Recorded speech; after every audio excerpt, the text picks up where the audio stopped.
Ang tunay na pananampalataya ay hindi nakasalalay sa mga tanda kundi sa pusong handang magbago. Ngayon, tinatawag tayo ni Jesus sa pagsisisi at pagbabalik loob.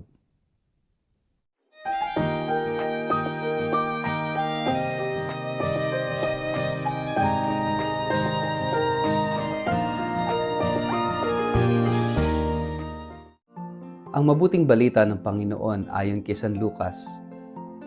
Nang dumagsa ang mga tao, sinabi ni Jesus, napakasama ng mga tao sa panahong ito. Naghahanap sila ng palatandaang mula sa langit, subalit walang palatandaang ipapakita sa kanila, maliban sa nangyari kay Jonas. Kung paanong si Jonas ay naging isang palatandaan sa mga taga Ninive, gayon din naman ang anak ng tao ay magiging isang palatandaan sa lahing ito. Sa araw ng paghuhukom, sasaksi ang reyna ng Sheba laban sa lahing ito sapagkat naglakbay siya mula pa sa dulo ng daigdig upang mapakinggan ang karunungan ni Solomon. Ngunit ang naririto ngayon ay higit na dakila kaysa kay Solomon. Sa araw ng paghuhukom, sasaksi ang mga taga Ninive laban sa lahing ito sapagkat nagsisi sila dahil sa pangangaral ni Jonas. Pakinggan ninyo, lalong dakila kay Jonas ang naririto ngayon. Ang mabuting balita ng Panginoon. Word of the day, hear what God has to say.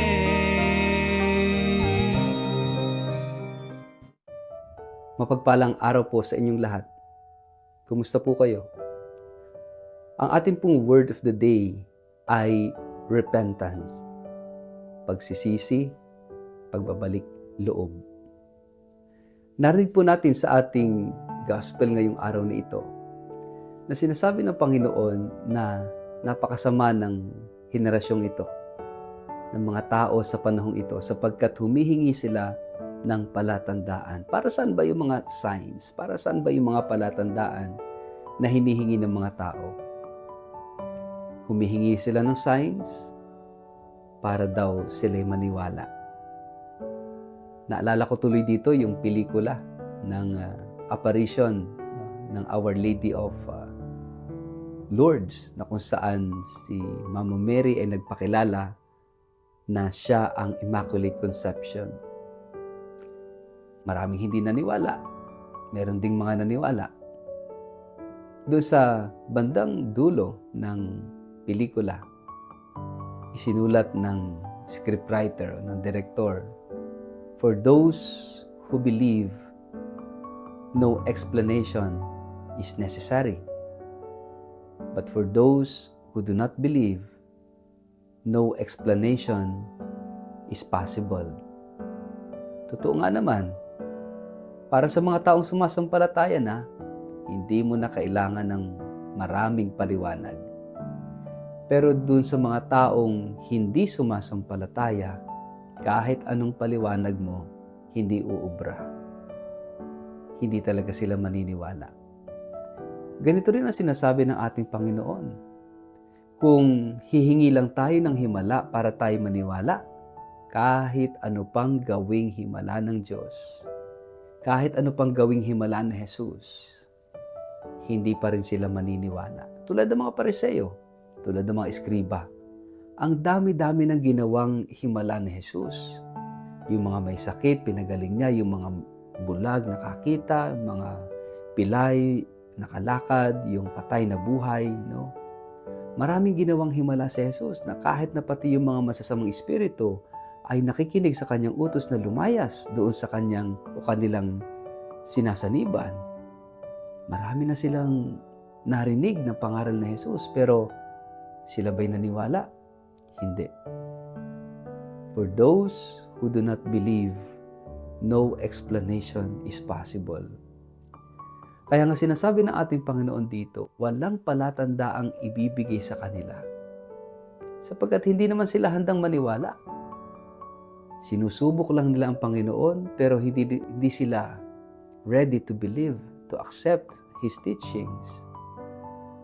Kaya nga sabi ng Panginoon, walang ibang ipapakita na palatandaan, kundi ang palatandaan ni Jonas.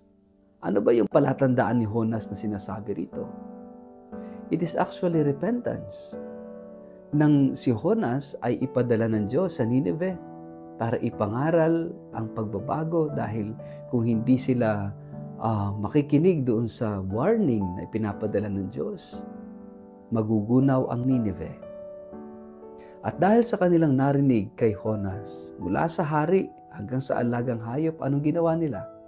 Sila'y nagsisi. Sila'y nag-ayuno, sila'y nagtika, sila'y naglagay ng abo sa kanilang ulo, nagsuot ng mga sako. Sila'y nagbalik loob sa Diyos. And this is the great sign, palatandaan ng kanilang pakikinig kay Jesus, palatandaan ng paghahari ng Diyos. Siguro, maganda hong tingnan natin sa ating mga personal na buhay. Tayo ba'y mahilig humingi ng signs? Lord, maniniwala ako sa iyo kapag tinupad mo ito, ganito, ganyan. Ang dami nating mga conditions, ang dami nating ibinibigay sa Diyos na sitwasyon, dahilan, no? Na dapat bang sundin ng Diyos, no? Para bang nababaliktad, no? Ang Diyos ang susunod sa atin para tayo ay sumamba sa Kanya. Mga kapatid, it's crazy. Bakit ang Diyos ang pasusunurin natin sa ating kagustuhan? Kapag nagdadasal tayo, ang dami nating hinihingi, ang dami nating request sa Diyos. Sabi nga, para ba namang ginagawa nating genie, no? Ang Diyos na dapat siya yung susunod at makikinig sa ating gusto. No? Mga kapatid, hindi ganoon ang Diyos. At hindi dapat ganoon ang ating ugnayan sa Kanya. Ang Diyos ay Diyos. Tayo ay tayo. Kahit wala ang tao, ang Diyos ay Diyos. Pero kung wala ang Diyos, wala tayo. Kaya nga, sana alam natin kung sino tayo at ano tayo.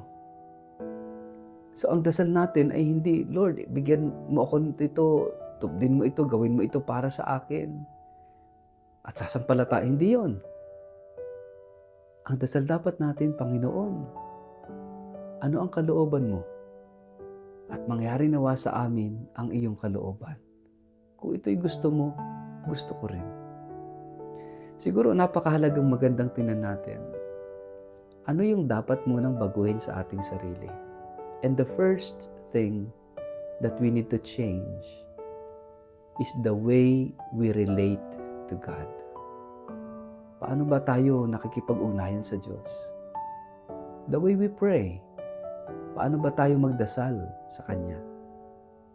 Ganun din po ba tayo sa karamihan na kapag nagdarasal, ang dami nating listahan ng pangangailangan, ang dami nating request, at binibigyan natin ang kondisyon ng Diyos na, Lord, pagka hindi mo ito sinunod, ibig sabihin hindi ka totoo, hindi mo ako mahal, hindi ka kabutihan, hindi ka pag-ibig. Ang dami nating kondisyon. Para bang ang Diyos kinakailangang sumunod sa mga kondisyon natin? Hindi na siya Diyos. Tayo na ang nagiging Diyos kung ganun. Mga kapatid, napakahalagang baguhin ang ating pakikitungo sa Kanya, ang ating relasyon sa Kanya. At dapat meron tayong kababaan ng kalooban. Kapag tayo ay lalapit sa Kanya, napakahalaga ng humility. Kaya nga yung pagsisisi sa ating mga kasalanan, repentance, no? Nag-uumpisa yan sa humility, kababaan ng kalooban. Hindi tayo lalapit sa Diyos kung puno tayo ng kayabangan. Hindi tayo makikinig sa Diyos kung puro tayo kayabangan. At hindi tayo susunod sa kalooban ng Diyos kung puno tayo ng kayabangan. Nag-uumpisa ang lahat sa pagbabago ng sarili. And that repentance, that change of heart begins with humility. Sa kababaan ng loob. Kapag tayo ay mayroong kababaan ng kalooban, tayo ay makakapasok sa ating personal na relasyon, personal na pagkilala sa Diyos.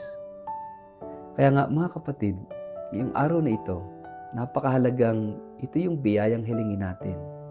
Ang biyaya ng kababaan ng kalooban. Sapagkat doon lamang tayo magkakaroon ng pusong marunong magsisi, ng pusong nagbabalik loob sa Diyos. Sa ngalan ng Ama at ng Anak at ng Espiritu Santo. Amen. Ama naming Diyos, pagkalooban mo kami ng kababaan ng kalooban upang sa ganoon kami ay matutong lumapit sa Diyos ng may pagsisisi at kahandaang magbagong buhay. Amen. Pagpalain po kayo at ingatan ng makapangyarihang Diyos, Ama at Anak at Espiritu Santo. Amen.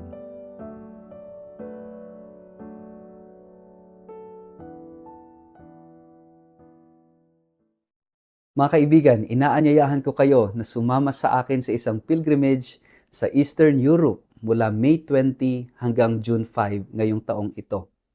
Bibisitahin po natin ang Switzerland, Liechtenstein, Hungary, Slovakia, Germany, Czech Republic, Poland at Austria. Lalakbayin natin ang mga yapak ng mga santo, mananalangin sa mga kahangahangang simbahan at palalalimin ang ating pananampalataya ng sama-sama. Higit pa po ito sa isang paglalakbay. Ito ay isang espiritual na karanasan. Kaya sana, huwag nating palampasin ang pagkakataong ito. At para po sa mga karagdagang detalye ng pilgrimage na ito, at kung gusto nyo magpareserba, makipag-ugnayan po kayo kay Toby sa 0917-317-4536 o mag-email sa inquiry@tobiyahe.com. Magsama-sama po tayong maglakbay sa pananampalataya at maranasan ang presensya ng Diyos sa puso ng Europa, lalong-lalo na ngayong Hubileo ng Pag-asa. Magkita-kita po tayo.